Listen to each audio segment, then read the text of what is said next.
कैसर room ने हालात का जायजा लेने के लिए अपना एक आदमी मदीने में भेजा। वहां पहुंचकर वो किसी से पूछने लगा, आपके शहनशाह मुअज़्ज़म का महल कहाँ है? हम लोग शहनशाह महल और मुअज़्ज़म जैसे अल्फाज से बिल्कुल नाआशना थे। आप ये बताएं कि मिलना किससे है? कहा, मुसलमानों के बादशाह से। फरमाया, हमारे यहाँ बादशाह नहीं होता, सिर्फ एक खादम होता है जो हमारे मामलात का इंतजाम करता है।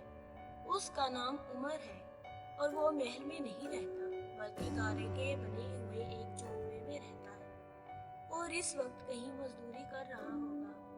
रूमी ये सुनकर बड़ा ही हैरान हुआ और आपकी तलाश में चल पड़ा। जरा आगे जाकर देखा कि उमर सर के नीचे दुर्रा रखकर मिट्टी पर सोए हुए हैं। ये देखकर कहने लगा, क्या ये है वो उमर जिसकी जात से दुनिया के फरमाओं की नींद उड़ चुकी है? ऐ उमर, तुमने इंसाफ किया और तुम्हें गर्म रेत पर भी नींद आ गई।